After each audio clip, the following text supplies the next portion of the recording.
Maman, viens voir ça! Maman s'est précipitée de l'intérieur de la maison vers la cour arrière. Ne sont-ils pas jolis? Regarde, ils mangent dans le nichoir que j'ai fait. Mes yeux ont pétillé. Tu es une fille si prévenante, chérie. Ces oiseaux sont si chanceux. J'ai souri à maman, qui m'a souri avant de retourner à l'intérieur.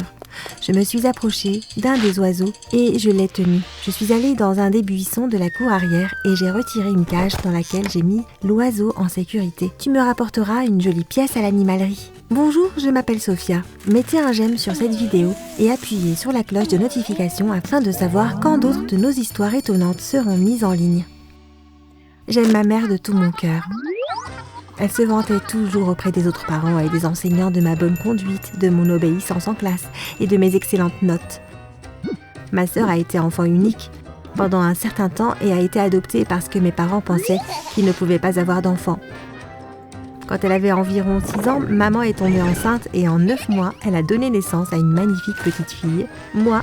Cependant, mon père est décédé lorsque j'avais 10 ans et même si ma mère a fait de son mieux pour nous rendre heureuses, je ressentais toujours un vide dans mon esprit. Au collège, j'ai commencé à faire des farces aux autres enfants et parfois même aux enseignants, puis à rejeter la faute sur les enfants qui avaient toujours des problèmes. C'était remarquablement facile puisque j'étais l'enfant le plus calme de la classe et que je n'avais que des A. Une fois, j'ai dit à maman que je devais arriver tôt à l'école pour terminer un projet de groupe et j'ai couvert toute la classe de papier aluminium. Une autre fois, j'ai attaché un serpent en caoutchouc sur l'armoire de l'enseignante, de sorte que, en l'ouvrant, le serpent saute dehors. Le professeur a été absent pendant 2 semaines à cause d'une entorse à la cheville. Personne ne soupçonnait que c'était moi, enfin personne à part ma grande sœur, Paula. Sophia, as-tu quelque chose à voir avec la farce des feuilles? La quoi? J'ai levé les yeux de mes livres et je l'ai regardé d'un air absent. Tu sais, la personne qui a couvert toute la classe de papier d'aluminium? Non, je n'ai aucune idée de ce dont tu parles. Je me suis concentrée sur les devoirs devant moi. Pourquoi maman t'a acheté tous ces rouleaux de papier d'aluminium et pourquoi as-tu dû aller à l'école si tôt ce matin?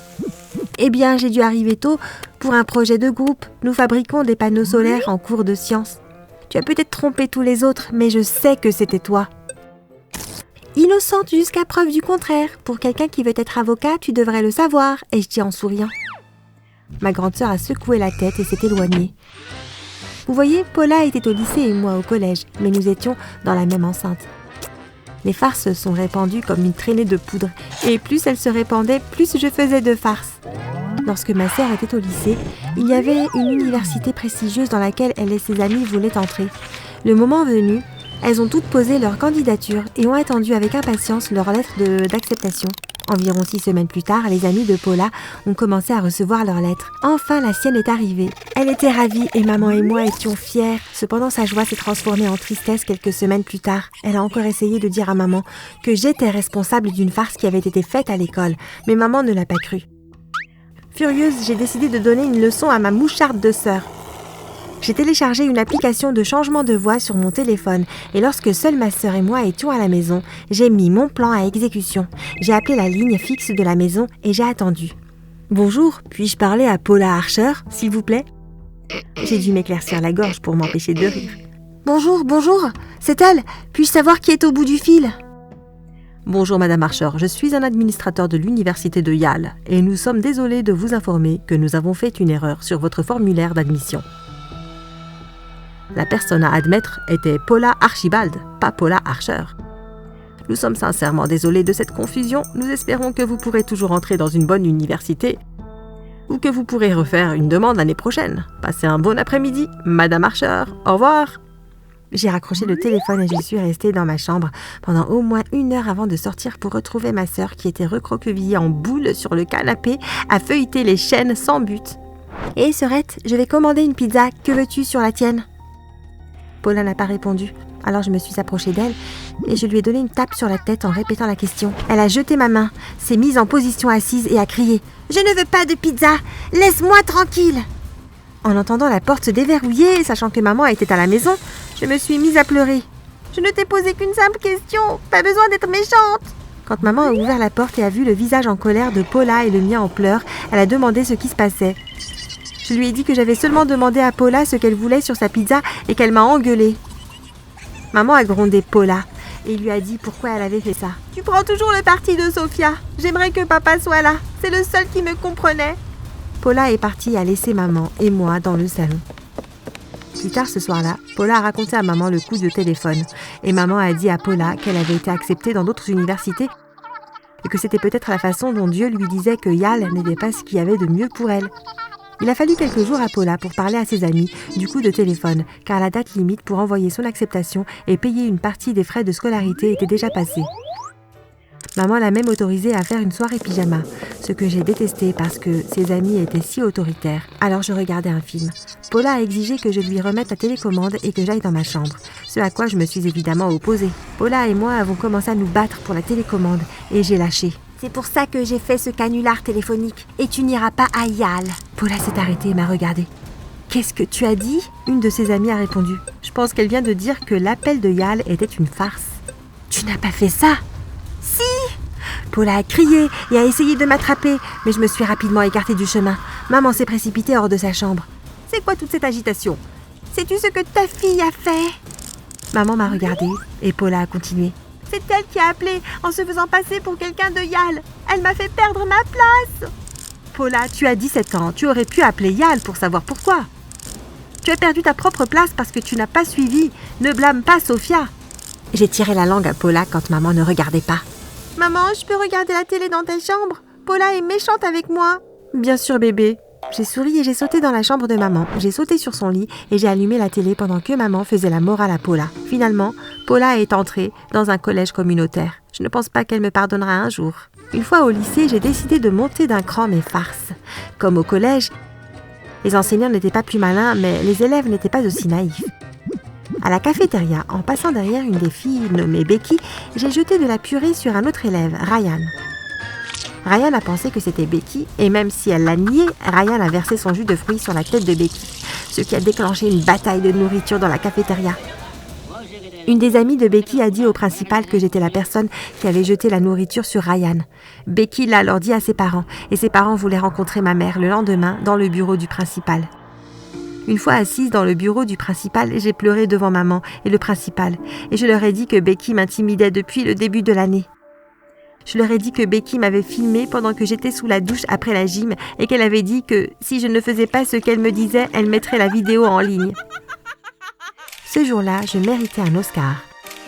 Lorsque j'ai quitté le bureau du principal, Becky a été privée de sortie pendant 1 mois et a dû aider à nettoyer la cafétéria pendant 2 semaines à l'école. Moi, par contre, je suis allée au centre commercial avec maman ce jour-là et j'ai acheté une nouvelle tenue. Elle était tellement désolée que j'ai dû passer par cette épreuve avec Becky. Au lycée, je m'efforçais d'obtenir des A car j'aimais les compliments que me faisaient mes professeurs et cela me permettait de rester dans leur collimateur en tant qu'élève parfaite. Après avoir reçu les résultats d'un test un après-midi en cours d'anglais, mes yeux se sont écarquillés lorsque j'ai réalisé que j'avais obtenu un B. Après le cours, j'ai approché Madame Sharp. « Madame Sharp, est-il possible de refaire ce test pour que je puisse avoir un A ? Je suis désolée, Sophia, mais cette note est définitive. Ma charge de travail est trop importante. Et si je te donne une chance de le refaire, beaucoup d'autres étudiants voudront avoir cette même chance. Je suis désolée. Fais mieux la prochaine fois. » Je l'ai regardée avec colère ramasser ses affaires et sortir de la classe. J'étais furieuse. Comment ose-t-elle refuser mon droit à recevoir un A ? J'ai eu ma chance pour la meilleure farce de tous les temps. C'était un autre spectacle annuel d'Halloween, où Madame Sharp était l'hôte. L'après-midi avant le spectacle, j'ai collecté de petits lézards et les ai placés dans un bocal avec des trous. Je suis arrivée tôt sur le plateau et j'ai grimpé l'échelle pour pouvoir être au-dessus de la scène. Je n'ai même pas attendu le quart d'heure pour faire tomber un lézard sur Madame Sharp. Puis un autre et un autre. Ce n'est que lorsque le 5e lézard est tombé et a rampé dans sa poitrine qu'elle a commencé à danser et à crier pour essayer de faire sortir la créature écailleuse. La plupart des enfants ont commencé à rire et le professeur de musique, Monsieur James, a essayé de l'aider, mais sa jambe s'est coincée autour des lumières de la scène et elle a basculé. Je me suis glissée du haut de la scène vers la foule. Les minutes suivantes ont été chaotiques car il a fallu appeler une ambulance pour Madame Sharp, dont la jambe était tordue dans une position inconfortable. Il fallait préparer un autre enseignant pour prendre sa place. Une fois que tout s'est calmé, le directeur s'est adressé au public. Bonsoir, parents, enseignants et étudiants. Ce qui s'est passé ce soir est très malheureux. Et je crois que c'était une farce qui est allée trop loin. Cela fera l'objet d'une enquête approfondie, car notre auditorium a été récemment équipé de caméras de sécurité. Quoi ? Me suis-je dit en levant les yeux et en remarquant que les caméras me fixaient. Nos enseignants et nos élèves ont travaillé dur sur ce spectacle des talents. Alors profitons du reste de la soirée. Si quelqu'un a besoin de moi, je serai dans mon bureau à vérifier les caméras de sécurité. Je me suis glissée hors de l'auditorium, sans me faire remarquer. Je dois aller au bureau avant le principal. J'ai filé à travers l'aire de pique-nique de l'école et vers le bâtiment administratif. J'ai pu me rendre dans le bureau du principal et m'asseoir sur sa chaise lorsque les lumières se sont allumées et que le vice-principal a ouvert la porte et m'a regardée. Elle était au téléphone. « Monsieur, votre plan a marché et vous ne croiriez pas qui est derrière tout ça. » Le vice-principal m'a ordonné de m'asseoir sur la chaise devant le bureau du principal. Quelques minutes plus tard, le directeur est arrivé, la bouteille de lézard à la main, et m'a fait entrer dans son bureau. « Madame Archer, je suis surpris que vous soyez la coupable de tout ceci. » J'ai ouvert la bouche pour répondre, mais il a levé la main pour m'arrêter. « Si nous testons ce pot pour les empreintes digitales, vos empreintes seront-elles sur ce pot ? Et avant de répondre, sachez que votre réponse aura des conséquences. » Le directeur a posé le pot sur son bureau. Je soupire lourdement. « Oui, monsieur, mes empreintes seront sur le bocal. » Le directeur regarde la porte. « Ah, Madame Archer, merci de vous joindre à nous. » J'ai regardé vers la porte et il y avait ma mère. Elle avait l'air d'avoir le cœur brisé. « Asseyez-vous, Madame Archer. » Maman s'est silencieusement assise sur le siège à côté du mien. Je ne pouvais pas me résoudre à regarder dans sa direction. Le directeur s'est ensuite tourné vers moi. Vous voyez, mademoiselle Archer, même si les caméras sont installées, elles ne sont pas encore opérationnelles. J'ai dit à madame Wilson ce qui s'est passé et je lui ai dit que si mes soupçons étaient corrects, la personne qui a fait la farce essaierait d'avoir la cassette avant moi. Ce à quoi je ne m'attendais pas, c'est que notre meilleure étudiante soit le cerveau d'une farce aussi horrible. J'ai été prise en flagrant délit et je ne pouvais rien y faire. Je ne pouvais pas nier ce que j'avais fait. J'ai écouté le principal et ma mère parler de la possibilité que madame Archer porte plainte et que je me retrouve dans un centre de détention juvénile. Après leur discussion, maman s'est tournée vers moi. « Je n'arrive pas à croire que Paula avait raison à ton sujet pendant tout ce temps. J'ai laissé mon amour pour toi m'aveugler. » Mais ce ne sera plus le cas ici. Je vais appeler Paula demain et m'excuser auprès d'elle et toi aussi. Quoi que le principal et madame Sharp trouvent comme bonne punition, je les soutiendrai. Non seulement j'ai été expulsée de mon école, mais le mari de madame Sharp a fait en sorte qu'elle porte plainte. Et j'ai été condamnée à 2 ans de prison pour agression. Je ne suis pas contrariée par ce qui a été fait, au contraire, je ne ferai plus jamais de farce de ma vie. Paula est venue me rendre visite tous les week-ends et notre relation s'est considérablement développée. Ma relation avec maman n'a jamais été la même. Madame Sharp est même venue me voir plusieurs fois pour s'assurer que j'allais bien. Elle m'a dit qu'elle m'avait pardonné et qu'elle espérait que j'ai appris ma leçon. Après ma sortie de prison, j'ai retrouvé toutes les personnes à qui j'ai fait les blagues et je me suis excusée. Certaines personnes m'ont pardonné, d'autres non. Et j'étais OK avec ça.